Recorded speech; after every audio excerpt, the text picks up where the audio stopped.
গতিকে আপোনালোকৰ সন্তানটোৰ কাৰণে এখন বাতৰি কাকত লগ কৰক যিসকলে পাৰে আৰু যিসকলে নোৱাৰে মই বিদ্যালয়ত আমি দেখিছোঁ প্ৰধান শিক্ষকৰ টেবুলত দৈনিক বাতৰি কাকত এখন লয় দৈনিক বাতৰি কাকতখনে আপোনাৰ সন্তানটোৰ জ্ঞানৰ আৰু আমাৰ বিদ্যালয়সমূহৰ চৰকাৰী বিদ্যালয়সমূহৰ এটা লাভ কৰে মানুহ হিচাপে গঢ় হ'ব পৰাকৈ সমাজৰ প্ৰতিটো অৱস্থাৰ লগত চিনাকি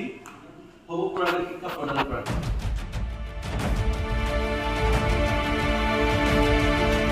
কাৱৈমাৰী অঞ্চলৰ ৰাইজে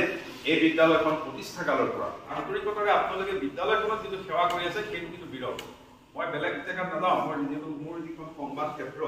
এই সংবাদ ক্ষেত্ৰখনৰ এনেকুৱা ধৰণৰ বিদ্যালয়ৰ শিক্ষক বহু বিদ্যালয়ৰ প্ৰাক্তন ছাত্ৰ ছাত্ৰীৰ লগত আমি কথা বতৰা দেখিছোঁ আৰু এই বিদ্যালয়খন ব্যতিক্ৰমী কাৰণে নমস্কাৰ ফ্ৰেণ্ডছ ডিকে চাফ চেনেলৰ এটা চমু আৰু শিক্ষামূলক ভিডিঅ'লৈ আপোনালোক সকলোকে স্বাগতম জনাইছোঁ আজি আমাৰ বিদ্যালয়ত অৰ্থাৎ কাৱৈমাৰী উচ্চ মাধ্যমিক বিদ্যালয়ত সমাজ জড়িতকৰণক লৈ এক সভা অনুষ্ঠিত কৰা হৈছিল কমিউনিটি মোবিলাইজেশ্যন প্ৰগ্ৰাম হিচাপে আৰু এই প্ৰগ্ৰামত সমল ব্যক্তি হিচাপে উপস্থিত আছিল টিয়কৰ এজন বিশিষ্ট সাংবাদিক ৰিজু শইকীয়া ডাঙৰীয়া আৰু CRCC বিচিত্ৰ দাস মহোদয় গতিকে এক সুন্দৰ পৰিৱেশত এক গুৰুত্বপূৰ্ণ আলোচনা অনুষ্ঠিত হৈছিল গতিকে আপোনালোকৰ আগতে মই কথাখিনি শ্বেয়াৰ কৰিবলৈ বিচাৰিলোঁ আহকচোন আমি ভিডিঅ'টোৰ পৰৱৰ্তী অংশলৈ গৈ ছাত্ৰ ছাত্ৰী আৰু অভিভাৱকসকলৰ বাবে অত্যন্ত গুৰুত্বপূৰ্ণ এই শিক্ষা বিষয়ক আলোচনাখিনিৰ লগত ভাগ লোৱাৰ লগতে এবাৰ সকলোৰে বাবে যদি ভাল লাগে শ্বেয়াৰ কৰি দিবৰ কাৰণে অনুৰোধ জনালোঁ আহকচোন আমাৰ শিক্ষক শিক্ষয়িত্ৰীসকলে কৰিলে গুৰুত্ব একেটাই হ'ব আমাৰ হ'ব এতিয়া আমাৰ হোৱাৰ পাছত আমাৰ দায়িত্ব কি হ'ব এই বিষয়ে বেলেগ মই আপোনাকে ধৰি এনে কেইখনমান স্কুল আছে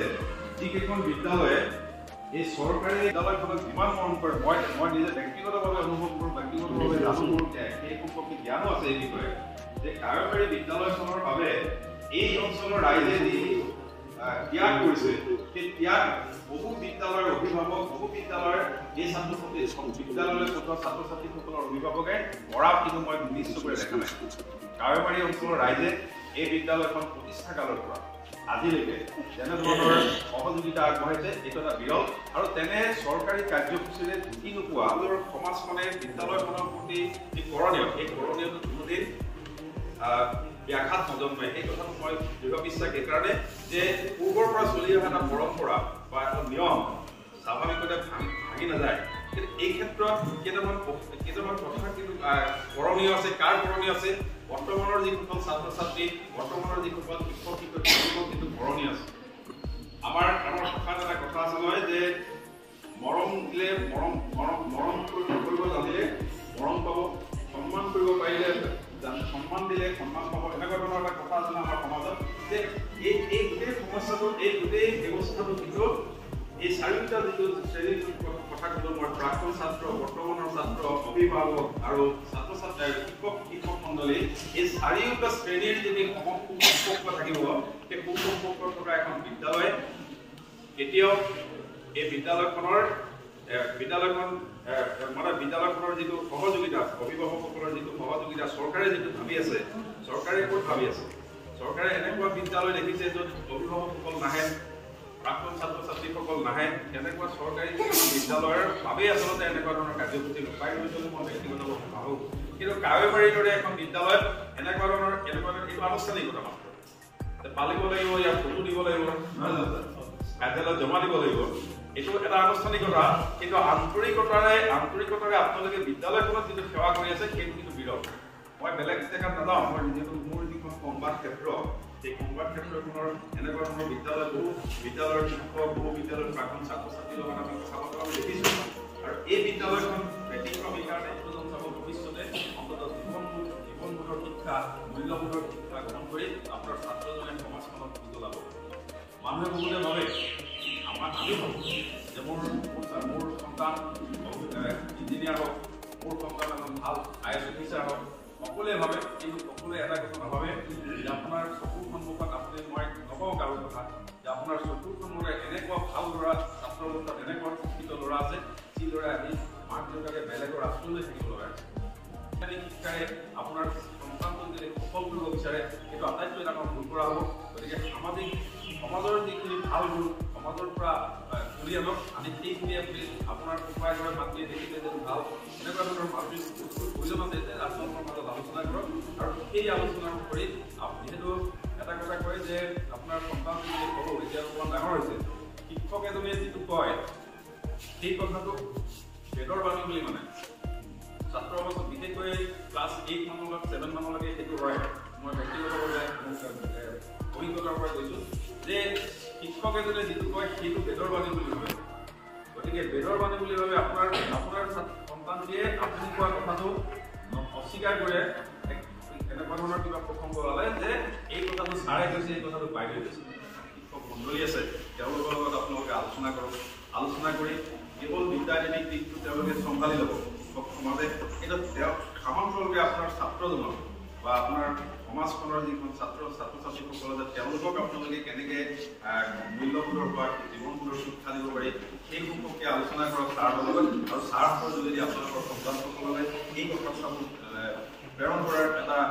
মাধ্যম হিচাপে ছাৰহঁতক লৈ লওক এনেকুৱা ধৰণৰ কেতবোৰ ব্যৱস্থা কৰক এই চৰকাৰী যিবোৰ নীতি নিয়ম এই নীতি নিয়ম থাকি থাকিবই তাৰ মাজত আপোনালোকৰ যিবোৰ নিজস্ব চিন্তা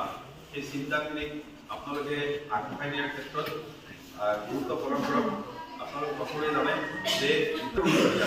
ইয়াৰ কাৰণটোৱে হ'ল যে মাতৃসকলে যেনেধৰণৰ কষ্ট স্বীকাৰ কৰি এটা সন্তানক ডাঙৰ দীঘল কৰে পিতৃসকল তাৰ পৰা কিছু আঁতৰত থাকে তেওঁলোক কষ্ট নকৰা নহয় কষ্ট কৰে কিন্তু মাতৃসকলৰ যিটো কষ্ট তাৰ তুলনাত পিতৃসকলৰ কষ্ট কিছু পৰিমাণে কম হয় বা লাঘৱ হয় আৰু সেই দৃষ্টিৰে মাতৃসকলে যে তাৰ পৰা সেই কষ্টখিনি তেওঁলোকৰ সন্তান ভাল কৰাৰ ক্ষেত্ৰত যে লগাব লাগে সেই কথাটো চৰকাৰেও গম পায় সেইকাৰণে বিদ্যালয়সমূহত মাতৃসকলক গুৰুত্ব প্ৰাধান্য দিয়া শেহতীয়াকৈ দেখা গৈছে কিন্তু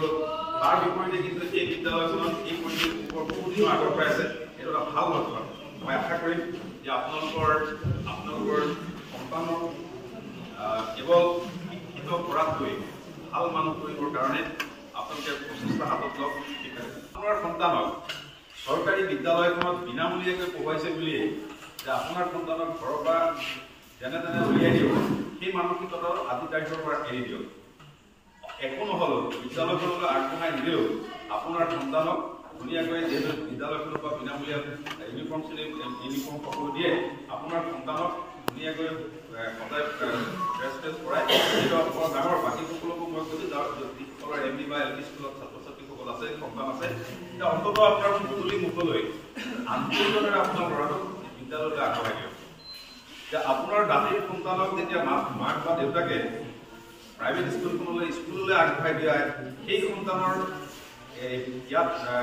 মনে মনে ভাবে যে ইয়াক মোৰ লগৰজনক দেউতাকে আমোদত থ'লেগে স্কুলত থৈছে আৰু মোৰ মা বা মোৰ দেউতাই মোক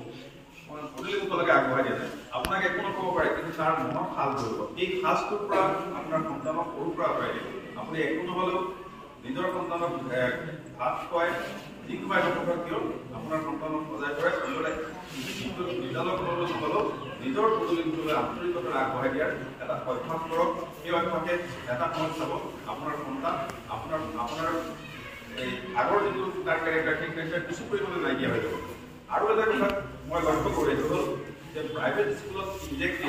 কৰা হয় ইনজেক্ট মানে আপোনাৰ ইনজেকশ্যন দিয়া হয় ইনজেকশ্যন যদি ভালকৈ নপঢ়ায় বা ভালকৈ নপঢ়াই তেওঁক ইনজেক্ট কৰা হয় আৰু ইনজেক্ট কৰি ফেইল হয় তেওঁক আঁতৰাই দিয়া হয় ছাত্ৰ ছাত্ৰীসকলৰ ক্ষেত্ৰত তেনেকুৱাই কিন্তু এই বিদ্যালয়সমূহত এনে শিক্ষক আছে যিসকলৰ পাৰদৰ্শিতা ব্যক্তিগত বিদ্যালয়ৰ শিক্ষকসকলতকৈ বহু ওপৰত মই ব্যক্তিগতভাৱে অনুভৱ কৰা ব্যক্তিগতভাৱে মোৰ অনুভৱক যদি কোনোবাই চেলেঞ্জ কৰিব মানে সেইটো প্ৰত্যাহ্বান গ্ৰহণ কৰিবলৈ মই ৰেডি আছোঁ তাক লৈ বিতৰণ কৰা আৰু বিভিন্ন সময়ত মই এই কথাটো ৰাজহুৱাকৈ কওঁ যে চৰকাৰী বিদ্যালয়ত শিক্ষকসকলৰ যিটো মানদণ্ড শিক্ষকসকলৰ যিটো গুণগত মানদণ্ড সেইটো প্ৰাইভেট স্কুলৰ বিদ্যালয়ৰ শিক্ষকসকলতকৈ বহুত ওপৰত কাৰণ এটাই যে শিক্ষকসকলক এটা প্ৰশিক্ষণ প্ৰদান কৰা হয় এই যি প্ৰশিক্ষণ প্ৰদান কৰা হয় সেই প্ৰশিক্ষণ যদি ইউটিলাইজ কৰে যদি ব্যৱহাৰ কৰে স্বাভাৱিকতে আপোনাৰ সন্তান ভাল হ'ব 110% কনফাৰ্ম কিন্তু তাত আপোনালোকৰ কৰিবলগীয়া কথা আছে এগৰাকী শিক্ষক বা এগৰাকী শিক্ষয়িত্ৰী আপোনাৰ সন্তানৰ প্ৰতি নিজৰ ছাত্ৰক সন্তান হিচাপে জ্ঞান কৰে সকলোৱে জানে কিন্তু আপোনাৰ পৰা যদি একো নাপায় আপোনাৰ পৰা যদি বেকআপ নাপায় আপুনি যদি আপোনাৰ সন্তানক স্কুললৈ পঠাই দিয়াতে যদি আপুনি শান্ত হ'ল হৈ থাকে আপোনাৰ সন্তানে স্কুলত কি পঢ়িছে আপোনাৰ সন্তানে পঢ়িব পাৰিছেনে নাই আপোনাৰ সন্তানৰ পঢ়ুৱা শিক্ষকগৰাকীৰ লগত যদি আপুনি আলোচনা নকৰে স্বাভাৱিকতে সেই শিক্ষকগৰাকীয়েও বা সেই শিক্ষয়িত্ৰীগৰাকীয়েও এই যিটো প্ৰশিক্ষণ লৈ আহিল বা কিবা কিবি শিকি আহিল সেই শিকাখিনি দিয়াত কেতিয়াবা অবাক লাগে কাৰণ তেওঁলোকে ভাবে যে ইমান আমি কষ্ট কৰোঁ যে বেকআপ হোৱা নাই বেকআপ মানে কি ছাত্ৰজনৰ বিষয়ে আপুনি শিক্ষকজন বা শিক্ষয়িত্ৰীগৰাকীক বুজাটো আপোনাৰ প্ৰয়োজন আৰু আমাৰ বিদ্যালয়সমূহৰ চৰকাৰী বিদ্যালয়সমূহৰ এটা লাভ কৰে মই সকলো দিশৰ এইকাৰণে কৈছোঁ যে ইয়াতে আমাৰ বিদ্যাৰ্থীৰ লগতে মানুহ হিচাপে গঢ় হ'ব পৰাকৈ সমাজৰ প্ৰতিটো অৱস্থাৰ লগত চিনাকি হ'ব পৰাকৈ সহায় হৈছে এই পঞ্চী ফিজ বা সাজ পোছাক নিদিয়াৰ কাৰণে কিন্তু আপোনালোকৰ সন্তানটোৰ কাৰণে এখন বাতৰি কাকত লগ কৰক যিসকলে পাৰে আৰু যিসকলে নোৱাৰে মই বিদ্যালয়ত আমি দেখিছোঁ প্ৰধান শিক্ষকৰ টেবুলত দৈনিক বাতৰি কাকত এখন লয় দৈনিক বাতৰি কাকতখনে আপোনাৰ সন্তানটোক জ্ঞানৰ কিছু সম্ভাৰ দিবৰ চেষ্টা কৰিব গতিকে এখন বাতৰি কাকত যিহেতু আপোনালোকক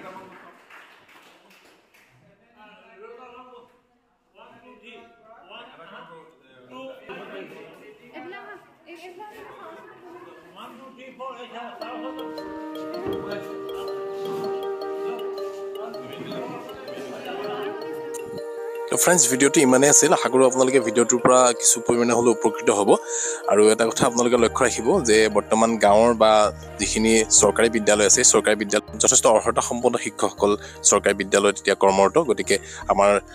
অভিভাৱকসকলৰ বা আমাৰ স্থানীয় ৰাইজৰ যথেষ্ট কৰণীয় আছে যে বিদ্যালয়ৰ যি শৈক্ষিক পৰিৱেশ সকলোৰে বাবে সমাজৰ বাবে যাতে ভালদৰে বৰ্তাই ৰাখিব পৰা যায় তাৰ কাৰণে যে কি নহওক ভিডিঅ'টো শেষলৈকে চোৱাৰ বাবে সকলোকে ধন্যবাদ জনালোঁ চৰকাৰী বিদ্যালয়সমূহ যাতে সৰ্বাংগ সুন্দৰ হয় তাৰ বাবে ভিডিঅ'টো এবাৰ সকলোৰে বাবে শ্বেয়াৰ কৰি দিব আৰু যিসকলে চেনেলটো নতুনকৈ ভিজিট কৰিছে প্লিজ আপোনালোকে চেনেলটো এবাৰ ছাবস্ক্ৰাইব কৰি ৰাখিব আৰু অল অপশ্যনটো প্ৰেছ কৰি লগ পাম এটা নতুন ভিডিঅ'ৰ সৈতে তেতিয়ালৈকে bye bye thank you everyone and thank you for ৱাচিং